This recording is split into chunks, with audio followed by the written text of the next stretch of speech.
this episode of Cursed. My name is Kitty Banks, and I am cursed. I am scared for my life. Something pretty big walking around. The eyes of this thing were red. I felt my bed lift off the floor and shake like a seesaw. I think I pissed it off.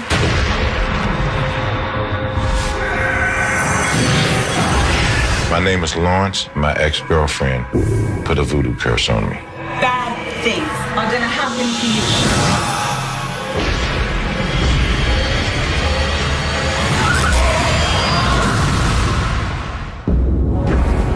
My name is David Marsh, and over the last 30 years, I've seen people affected by curses in very real, yet unbelievable ways.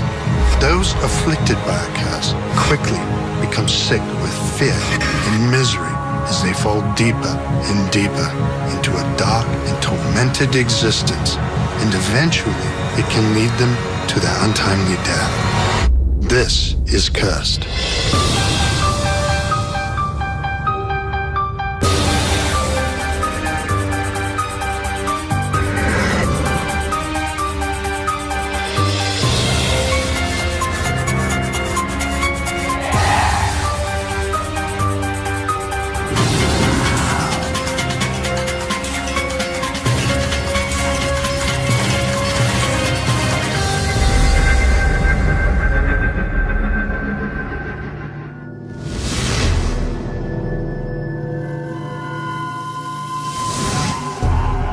Different cultures have different types of curses. While their effects may be similar, their roots most definitely are not. Some people of the Middle East believe in the evil eye and a person's ability to curse another simply by looking at them and speaking specific words. The African-American hoodoo is comprised of the jinx, and the people of Germany speak of hexes and witchcraft.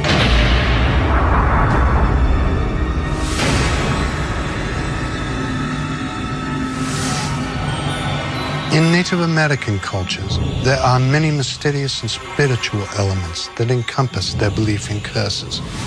Some believe that just being of Native American descent brings with it a power that very few outsiders have. This power, or ability, is the belief that a true Native American can place a curse on someone who has wronged them. This curse, once attached to its host, is near impossible to remove.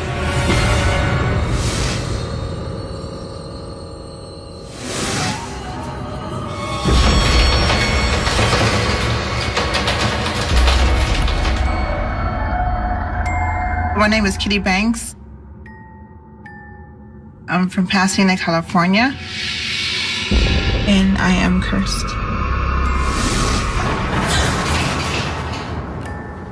I am scared for my life. I could get killed by it. My curse first started when I was in Arizona.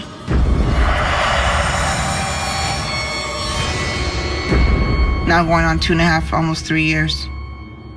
I owned a business, and I hired someone. Ever seen me? Yes. He was 100% Native American.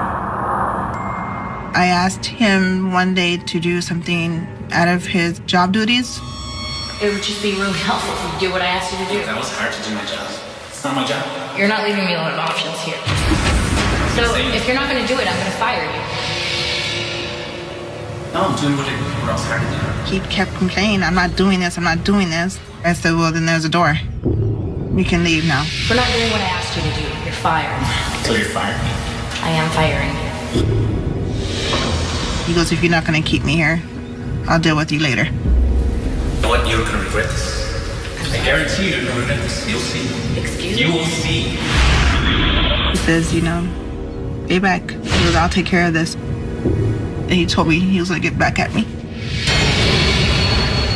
Bad things are going to happen to you. Excuse You will see. Okay, get out.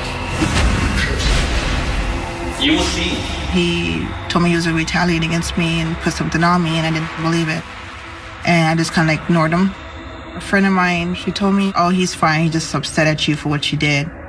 That's why I decided just to move on and don't be afraid of it.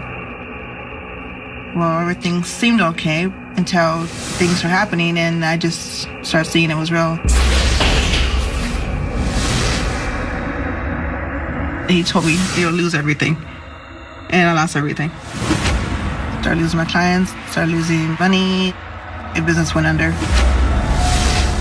Some Native Americans can give somebody a curse quite easily just by going through the shamanic state. And as you pass through that shamanic state, your will and intent is focused on a negative energy, on bringing this person that you're mad at, that you hate, that you despise, this horrible thing that will come to them.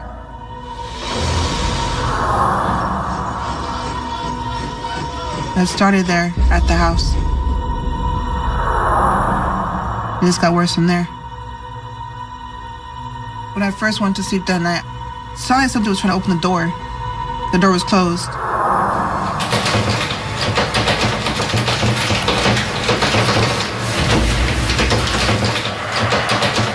I saw the door now moving around and there was no one in the house.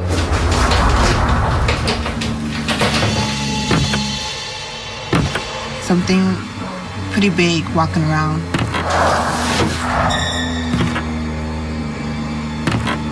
Something that had pretty big feet and pretty big in size because it was loud and hard every time I took a step. The stuff that was going through my head, I was afraid that they were going to attack me.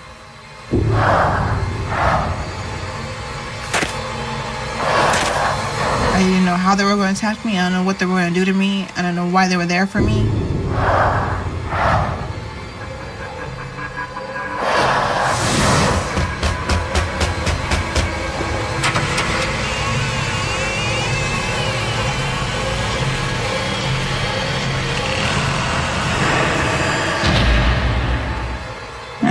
And I don't know what they were.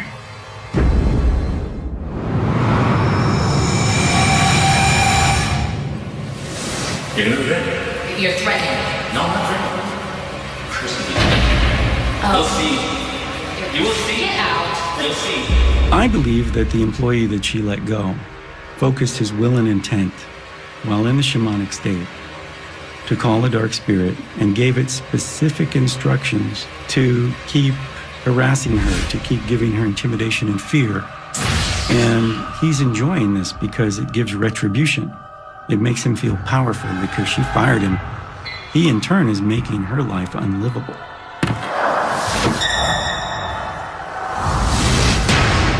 I was coming home late.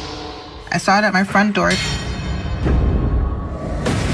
There was these red eyes. I just screamed and like, wait a minute, this is not following me here. And I went upstairs. Well, going upstairs, I felt something was behind me. I just kept going and didn't turn back and turn around. I went all the way upstairs and went to sleep.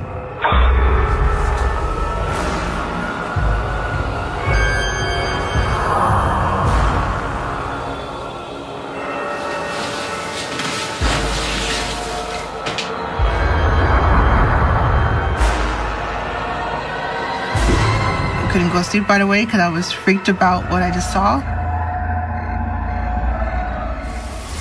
The eyes of this thing were red, dark red, glowing type. It was very demonic. When I saw those red eyes in the shadow, I was like, this ain't happening again. You're not gonna follow me here. I'd be sitting in the living room and I would see like shadows behind me. Like kind of like the glimpse of my right side or my left side. They would go from one side of my face to the back behind me. I was scared to go down by myself to the kitchen. I was scared to go to the stairway. I would always turn the light on that was next to my bedroom door before I even walked out. Then I would get to the staircase, I would turn the stair lights on. But I felt if I was in the dark, this thing was going to try to push me on the stairs or hurt me in some kind of way where it looked like an accident happened.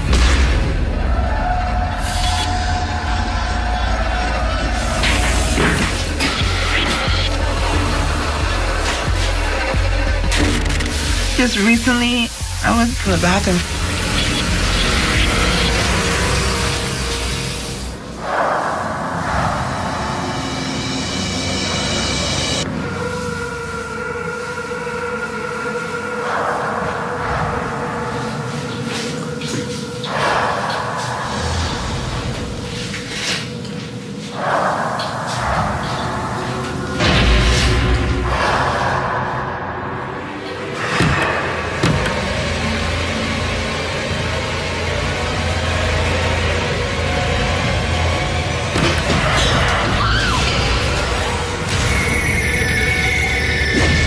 coming up.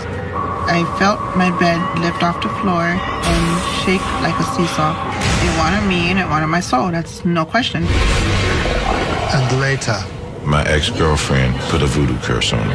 Bad things are gonna happen to you.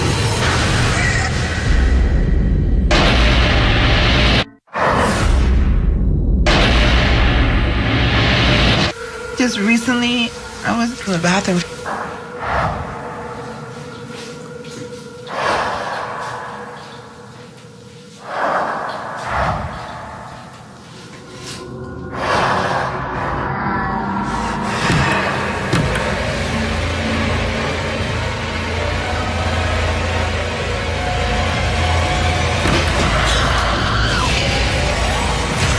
I felt it was going after my life. There was no question about that.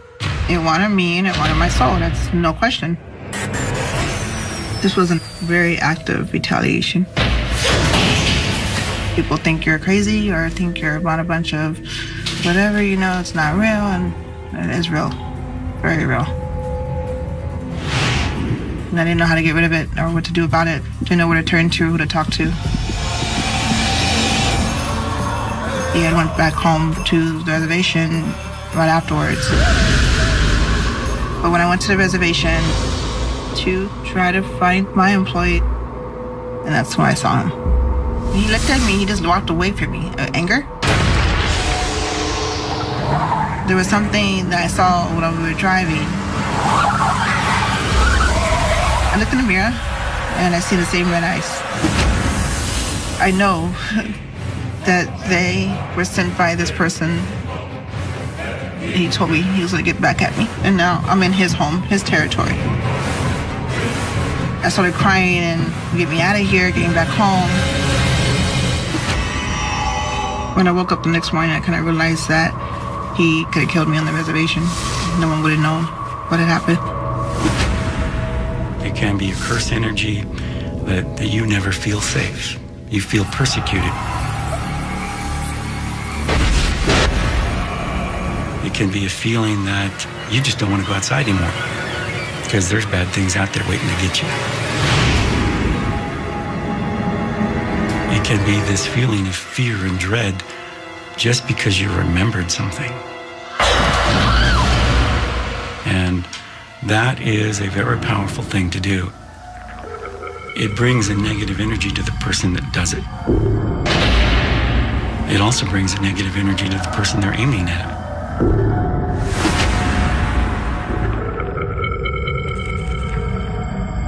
That person, if there's a group after them, there could be 20 or 50 or 100 dark spirits.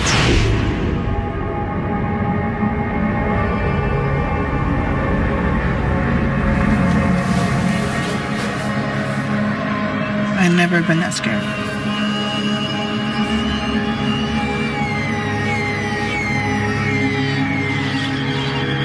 It's really hard to scare me. When it comes to something that you don't know what it is or why it's after you, that's what scares me. I did pray for it to leave me alone. Please help me.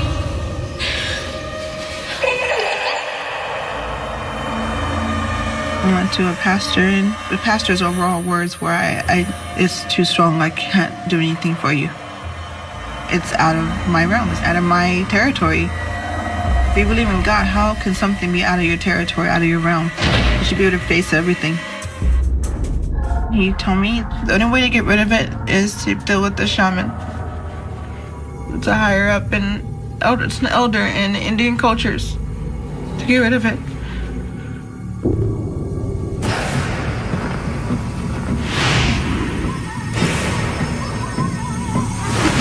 People were scared. People were telling me that, it sounded crazy, and people were scared, and no one was willing to help, and no one was willing to take it on.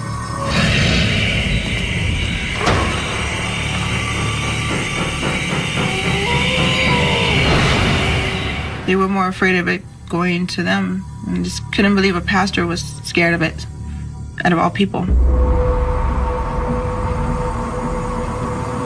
I didn't know how else to fight against it, so I started searching for a Native American shaman. when I went to a shaman. She did a blessing on me. The blessing that she did, she used the sage, and I still felt scared. I still felt worried. I remember the shaman telling me that wherever I go, these things will follow you. You can't get rid of them, especially if you don't know how to.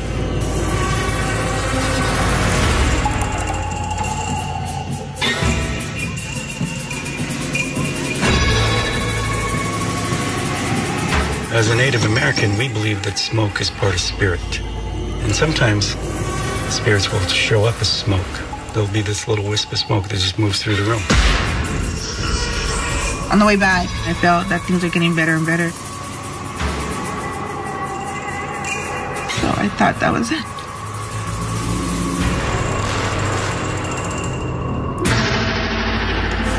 And sure enough, it started happening.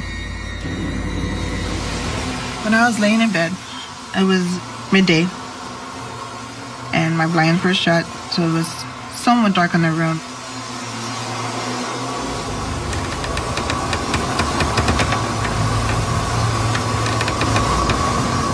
I felt my bed lift off the floor and shake like a seesaw. When it shook like this.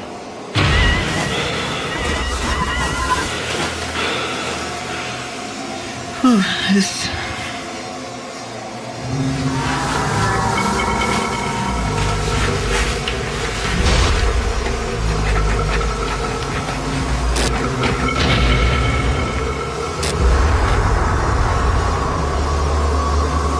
I think I pissed it off.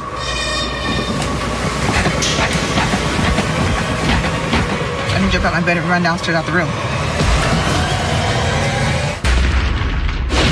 Coming up. This is not something you mess with, you know? Something that's very real and something that can attack you. And later. There are people out there, that's all they do, is they perform witchcraft or voodoo to actually kill people.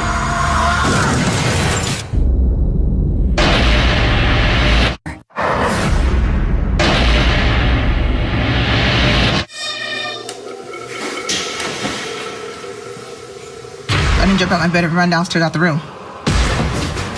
The purpose of the dark spirit is to intimidate, to give fear, to weaken your opponent. It is totally underhanded and very effective. It's gotten worse and worse and worse.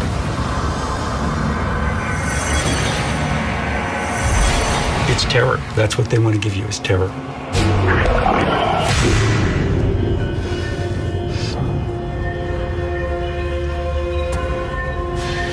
They gotten stronger.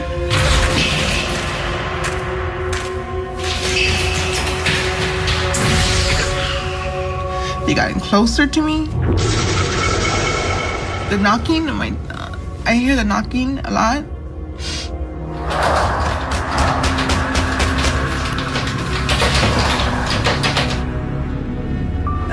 To me, it's letting me know that it's still around.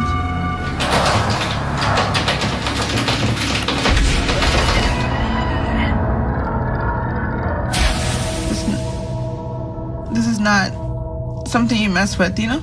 Or something you just play with.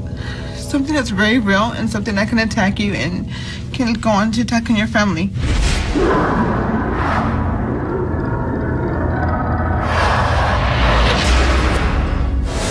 I'm still gonna pursue getting help from the shaman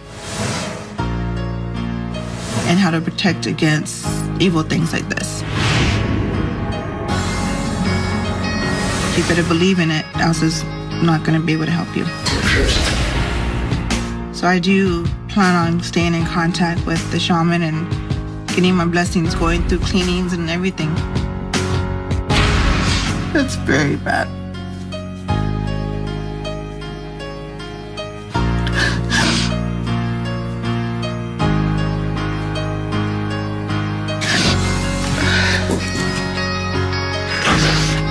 People know how serious it can get.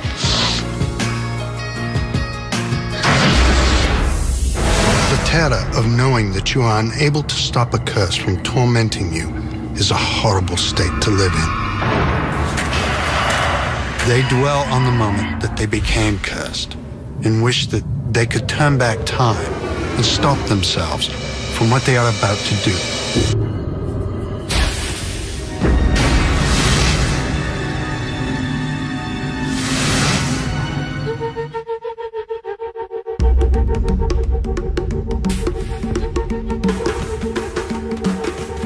Native American cultures have deeply rooted beliefs and practices.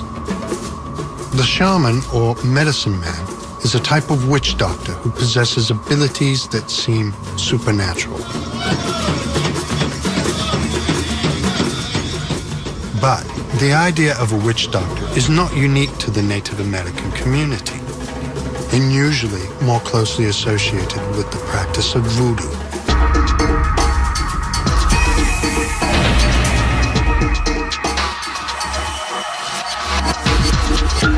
Voodoo is a Haitian Creole word, which refers to mysterious forces and powers that govern the world and the lives of those who reside within it. Practitioners of voodoo refer to themselves as those who serve the spirits. Most of us know voodoo as a scary practice of spells and curses meant to inflict pain and even death on its victims. While the voodoo doll is the most common image associated with voodoo, it is not the only object used. And while we think of voodoo as meant to do harm, it is not its only purpose. For some, a voodoo practitioner can create a spell to help the intended person in their personal and even financial lives.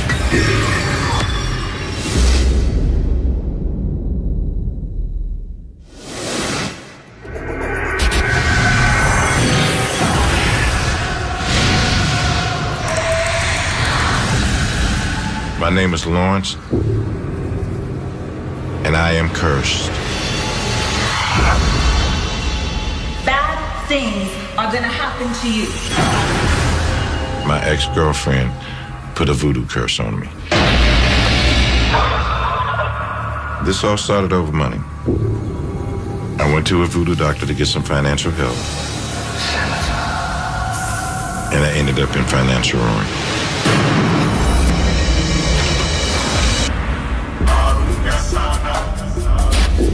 Voodoo is a very secretive religion.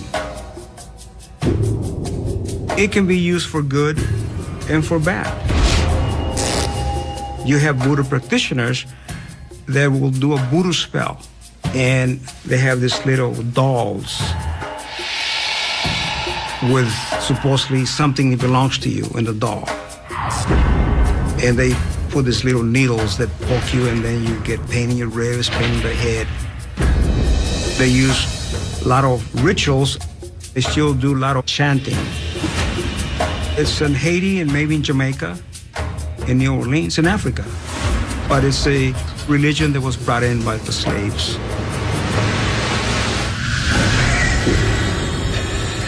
Well, when I met her, I was living in Fort Lauderdale, working on a car in the parking lot. I saw her. I had been watching her. You know, I've seen her around, you know. And we started talking. She was just one of them type of women that she just looked sexy, that you could just eat her alive. You know, I commented her how she looked, and, you know, like hopefully we could get together, get to know each other better. And we started talking more. She started stopping by, you know, hanging out at my apartment. We dated for about a month before we got physical.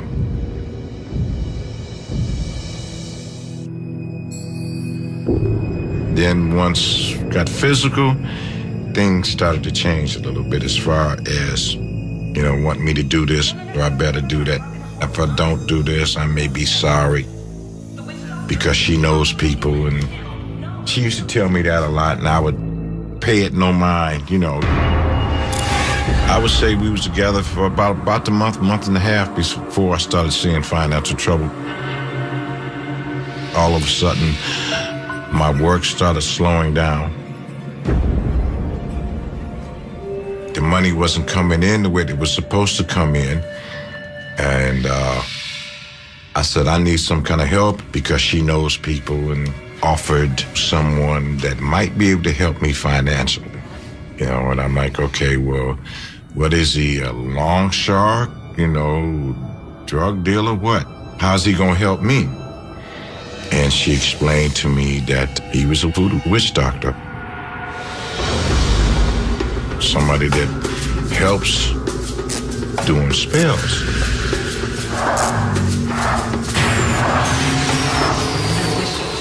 Take it from them. I'm telling you, as soon as you talk to this guy, your luck is going to turn around completely. I'm telling you, just like that. You don't even have to worry about these pills anymore. I just had a uneasy, eerie feeling. I could feel the chill on the back of my neck. I literally feel the hairs on the back of my neck standing up. But I agreed to go see this guy. Okay. Okay? Coming up. And he had drained the blood into the bowl as he was chanting over the bowl. Like something right out of a horror movie, you might as well say. And later. Bad things are going to happen to you.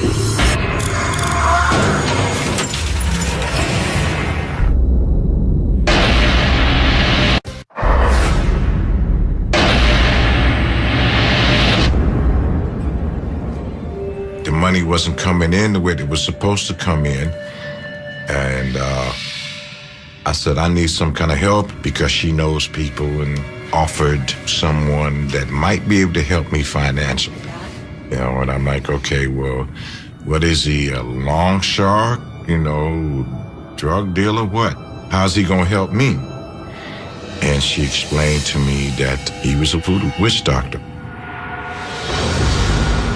Somebody that helps you doing spells.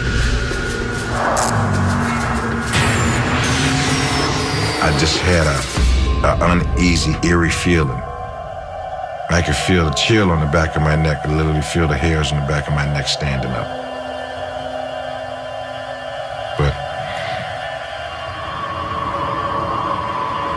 I agreed to go see this guy. Okay. Okay?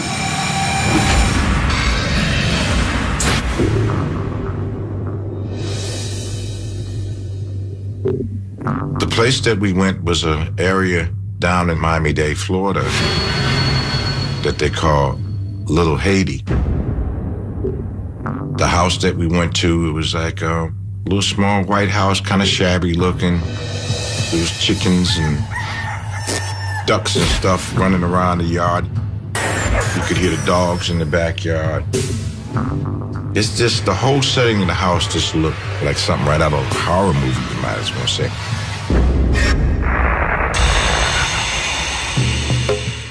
The whole house was dimly lit with candles. There was an area on the floor where it looked like he had like a bowl or something in the middle that he would throw his bones and stuff in, and we sat around this on like throw pillows. This guy came out. The necklace that he had around his neck looked like it had teeth and bones or medallions and stuff all around his neck. But she introduced me to him, and he asked me what did I want him to do for me. And I told him that I'm in a financial bind and I need to make some money. How would you help? So he said, okay, I can do this for you, but for me to do this, I need certain things, like a piece of my clothing, some of my hair.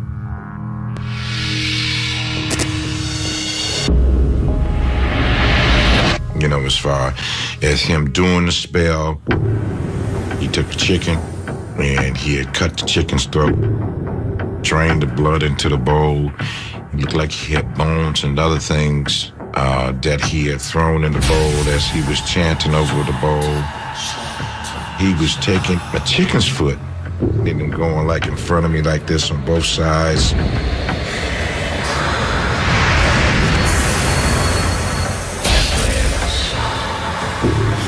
Drew some kind of design on my chest. Then he dipped it into the chicken's blood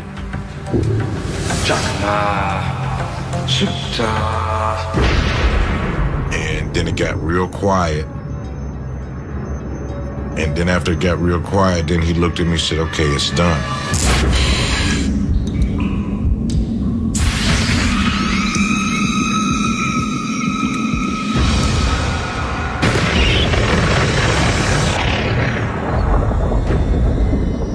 It looked like some type of talisman that he had wrapped up like in like a little burlap bag or type thing. He told me that I had to carry this with me at all times. You need to keep this with you at all times.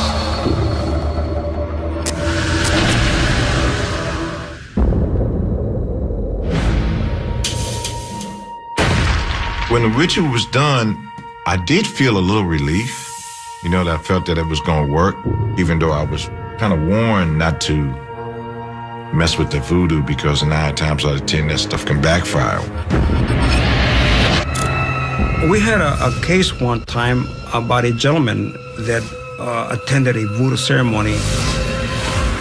He went with the idea that the ritual was going to give him good fortune, was going to make his life better.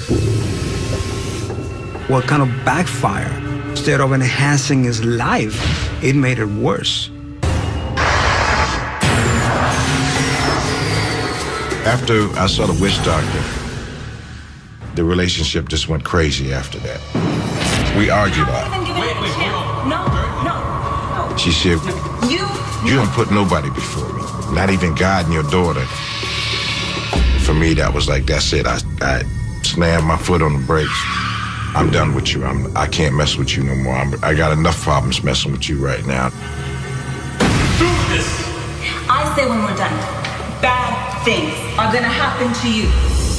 That's when she told me, well, by what you just did to me, by right, you will have no good luck after this. Get the hell out of the house. No, All right, get out. you just wait. Get out. Bad things. Get out!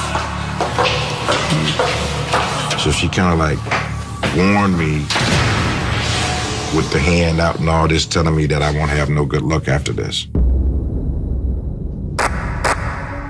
There are situations where someone is under a curse, and the purpose for that curse is to make that person suffer, lose the meaning of life. It can be with pain, it can be hopelessness, or it can be depression. There are people out there, that's all they do, is they perform witchcraft or voodoo. You need to keep this with you at all times. To actually kill people.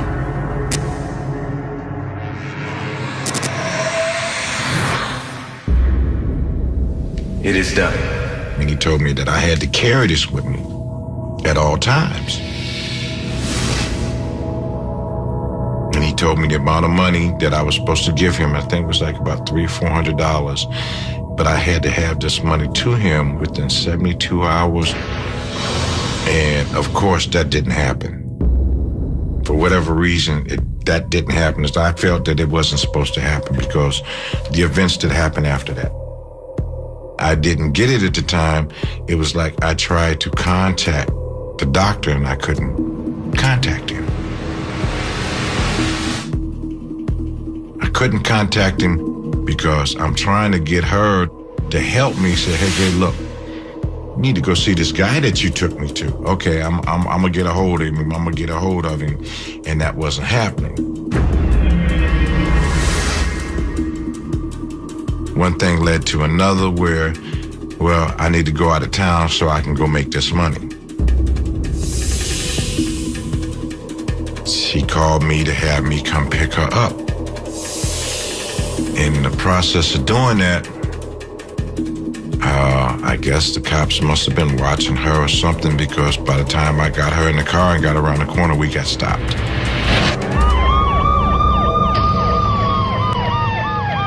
Cops made us get out the car. They had me open my trunk.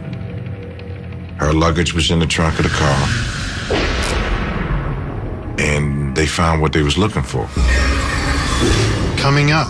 She said, I can feel it. When I touched your hand, I could sense that there's something bad on you. Whoever put that on you was a very dark person.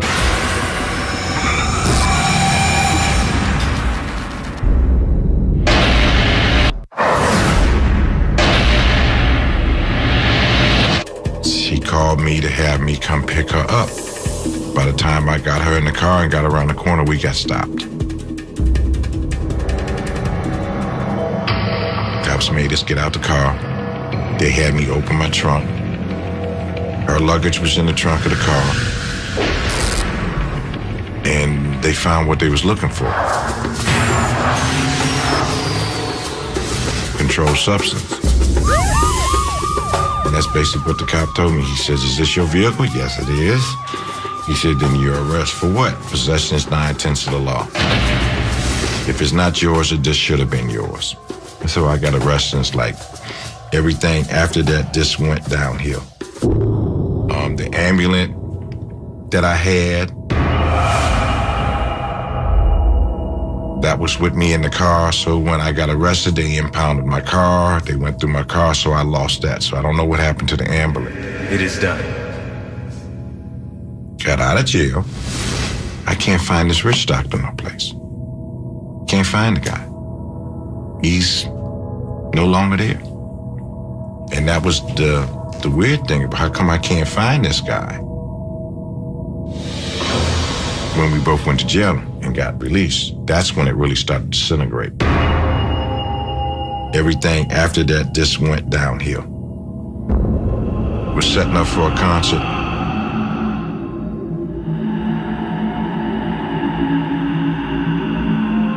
Somebody called my name, and as I turned to look, one of the pins from one of the motors slipped out.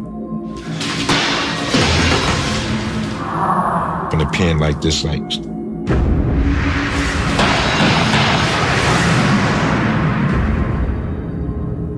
You know, it did make me wonder. Nobody remembers calling me, but yet I could have swore I heard somebody call me, and it was like, Larry. It's like Larry. If that pin would have hit me, it would have killed me.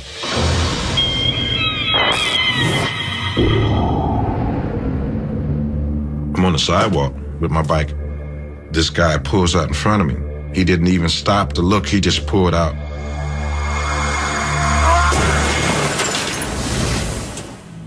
I just slammed into the right fender of his car, and I literally flipped over and landed on my back.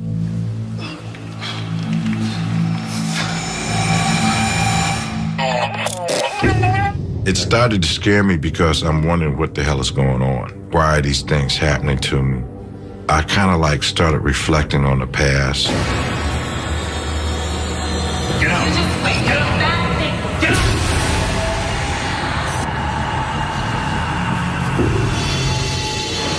You have a curse. You need to get rid of it. I was in Florida. This girl, she's a reader. She came over to me, grabbed me by my hand, and held my hand for a minute, and then told me, you got something on you very bad and you need some help. There's something on you.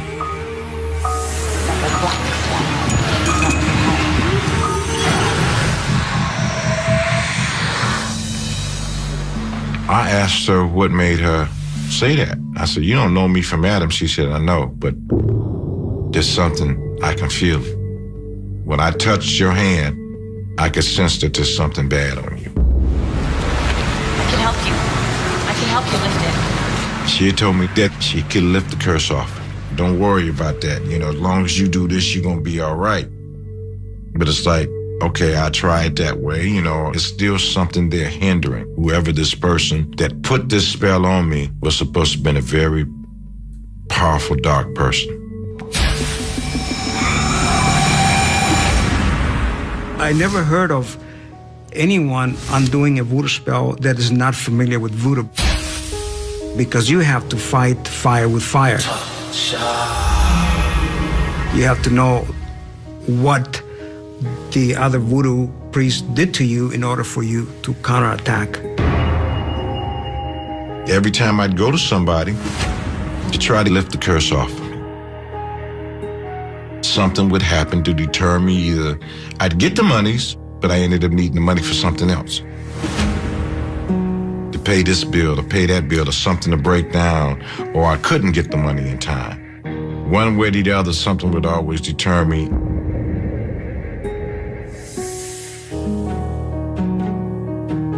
It's been a real struggle. I've been struggling with this for the last 11, 12 years. The more things have been happening the last few years, I believe it's true. My girlfriend had the witch doctor put a curse on me. I try not to think about me never getting no help. I try to hope and pray that I can get help, that I get that blessing that I need to get this off.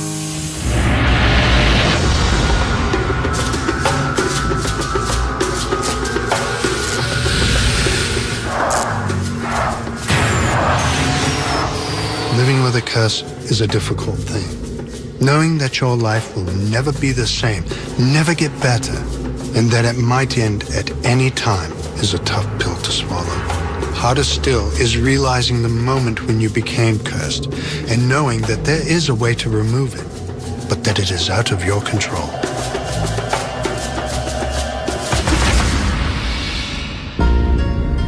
For those who become cursed at the hand of someone else, they will always live with the fear of their curse's effects. But even worse is knowing that if you could simply go back in time and make one different choice, change one thing, or not do one thing, that single action could have prevented a lifetime of misery and torment.